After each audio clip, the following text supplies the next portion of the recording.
Александр Лукашенко намерен в 7-й раз баллотироваться на пост президента Беларуси в 2025 году. Политик находится у власти уже 30 лет. В каких еще странах главы государств остаются на своих постах так долго?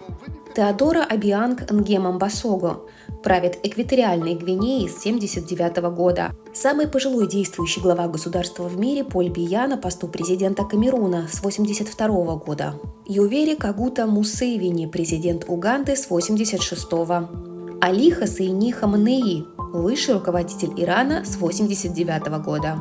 Президент Эмомали Рахмон бессменно руководит Таджикистаном с 1992 года. Исайяс Афеверки, президент Эритреи с 1993 года. Денис Асун Гисо вновь находится на посту президента Республики Конго с 1997 года. Исмаил Омар Геле с 1999 года президент восточноафриканской страны Джибути. И Поль Кагаме, он был избран президентом Руанды в 2000 году.